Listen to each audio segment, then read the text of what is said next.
Shalom, shalom. I had to do a part two. My phone overheated and it shut down. I don't know exactly where it stopped, but I'm going to go back to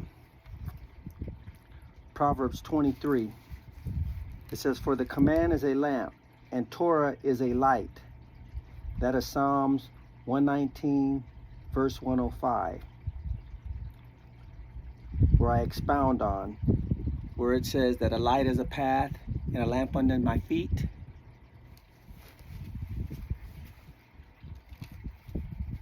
It's basically saying when we have that light, we don't have to worry about being quick to run to evil, because that Torah is what gives us those insights, those boundaries, and those directives and insights that our feet are ordered to go in the right direction. And it says,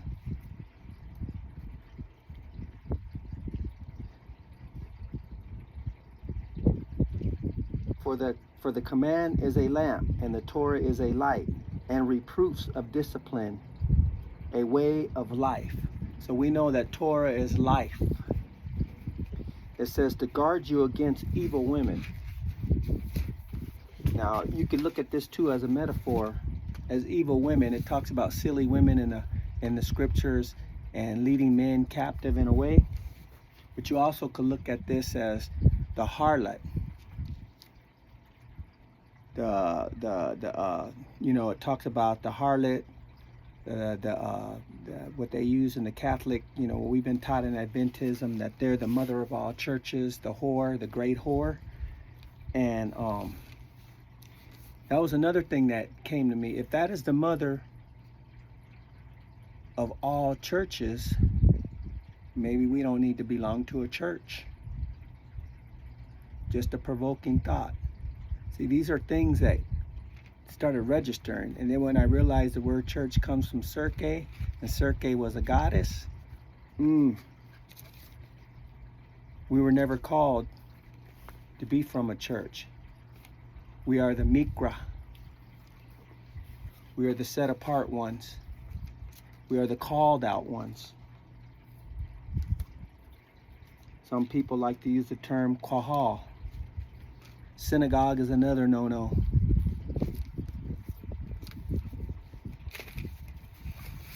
Verse 24, to guard you against an evil woman, from a flattering tongue and a strange woman.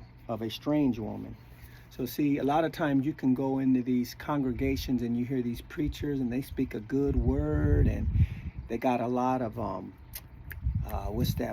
charismatic, and they're saying all these things with such good speech, and you feel intimidated to talk to them because they have a way to use these words and this vocabulary. But when you look at this as in a spiritual sense of this woman being the counterfeit,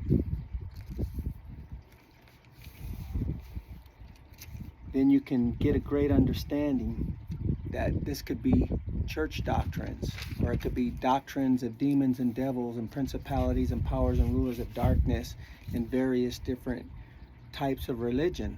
Like I said earlier, the enemy can't make a lie unless he has some kind of truth to base it off of to draw you in. And so we should examine all truth to a degree. Now, if we've already got it, then there's no need for it. But some people have to come up in these different faith systems. But all I'm asking is that you question, that you wonder, why is it that I'm in this faith system? Am I in this faith system because my parents brought me up in this faith system? Am I in it because I really want to learn and try to find out what is the real truth? You have to ask yourself all of these different things. He said, seek and ye shall find. And he also said, seek as if it is hidden treasure. I could guarantee you, if I told somebody there was some treasure in my yard, I don't know where it's at, but I found an old map and it just kind of gives a vague location. I have all kind of, and I'll give you half of the money or a certain amount of the money. I have all kind of neighbors helping me dig holes in this yard. But when it comes to the word, nobody will want to dig. It says, from a flattering tongue of a strange woman. So people have a way to flatter you with what they speak. This is why we can't be moved by things that people say to us and lift us up, where we get puffed up. We will be led astray. Do not desire her prettiness in your heart, neither let her captivate you with her eyelids. You see, there's that winking. There goes that winking that it was talking about. And see, that the eye is a very powerful thing. That's where you get the letter ayin. And in modern Hebrew, it means to know and to prophesy. I can't remember the other definitions, but just those two right there, to have insight, those things right there are very, very powerful, because this is what our eye is really supposed to be, is to see the spiritual things and to know the spiritual things, that we're able to prophesy and be able to understand revelation knowledge. But if it's used in the physical way, how this illustration of what this woman is, it's not being used the right way. And this is why a lot of our people are being led astray in these wrong faith systems, is because they're following after these things. My swamp cooler had to go do its thing, I guess. It says, neither let her captivate you with her eyelids, for because of a whore, one is brought to a crust of bread, and an adulteress hunts a precious life. So we can see right here, this is where Israel went bad. They started whoring after different nations, whoring after different gods. They became an idolatrous nation. And see, even when Balaam and Balak, when Israel, that was their fall. The women. You see, so we can see that we can't fall. We have to stay, we have to be his perfect bride. We have to be found without spot, a wrinkle, or blemish.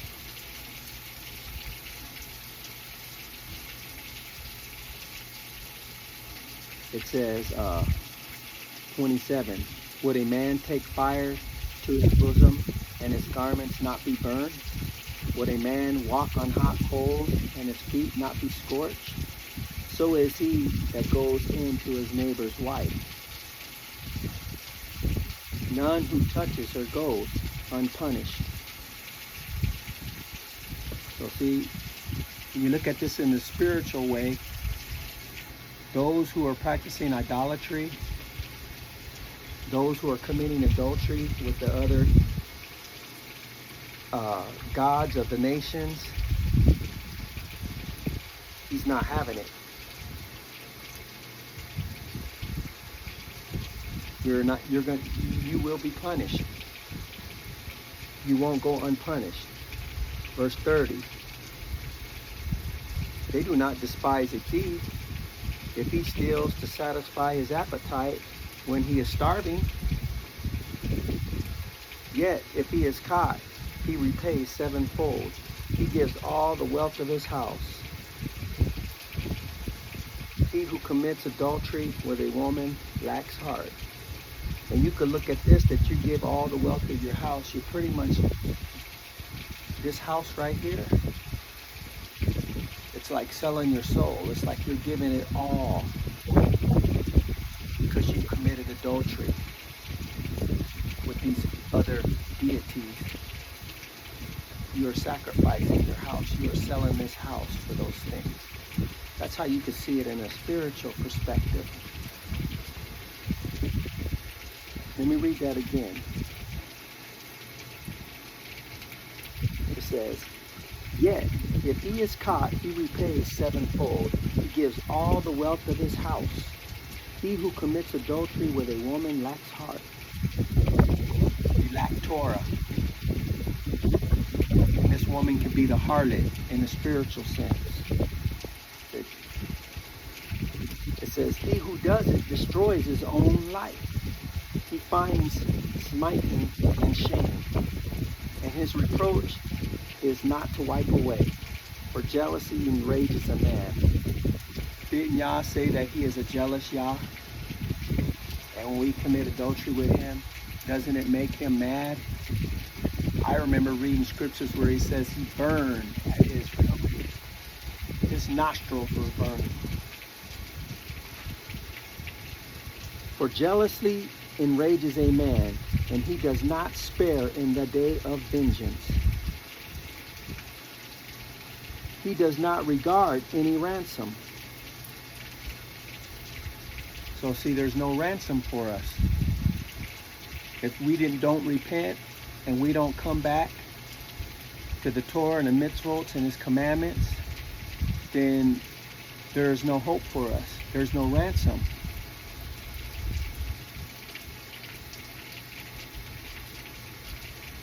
He says he does not regard any ransom, nor accept your bribe, however great.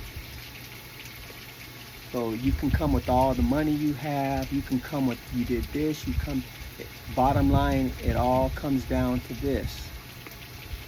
Were you serving me, and were you faithful to me? He wants his bride without a blemish, without spot, without wrinkle. And I say all that and bringing my testimony to all this is we are all on a path. We all want to serve him to the best of our ability. We want to seek answers. We don't want to be lazy and not want to get in the word. But we want to just be able to search out things and look at different teachers if we have to. Because everybody out there has something. A person can't bring you a lie unless he's got some truth. It's up to you to let the Ruach discern the lie. And sometimes he may have you to share some truth you know with that person so they could correct their lie if they want to be corrected. I'm not saying I'm 100% on everything I know. I'm sharing my experience and what he showed me based on the information I was able to get. If new information comes out or information that I don't know about and it's truth and the Ruach says to walk in it, I want to walk in it. Because he says when he sends you the truth will set you free. And he also says that there were those who rejected the truth. And when they rejected the truth, he sent them strong delusions. And some people are in delusion right now. They can't even see the truth.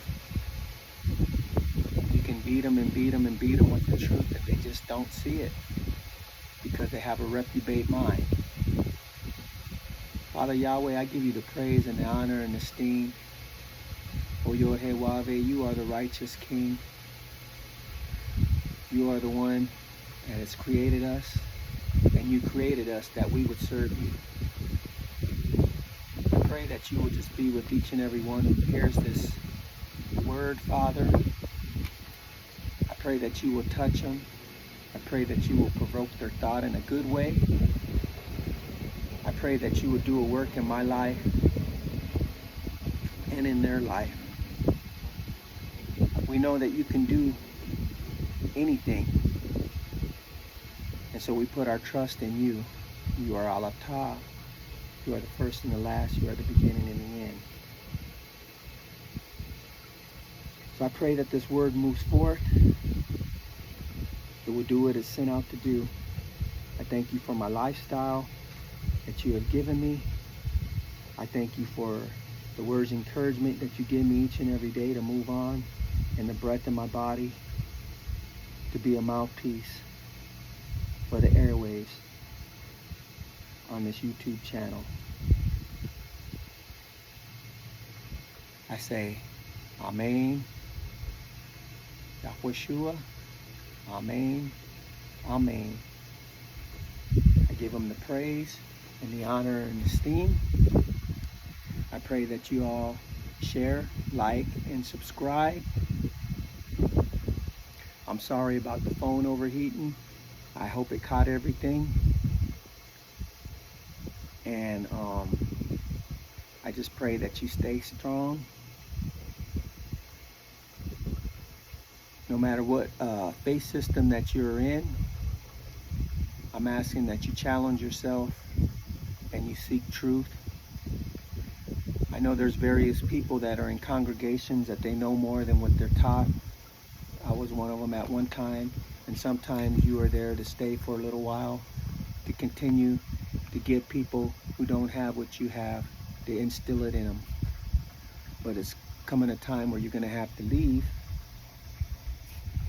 because they will attack you or they will kick you out. And when there's fire in your bones, you can't hold it back. It's going to come out, and you're going to be forced to make a choice like I did. And I praise the Most High Yah for that choice. Please like, share, smash the like button, and subscribe. And I say, shalom, shalom, shalom, shalom.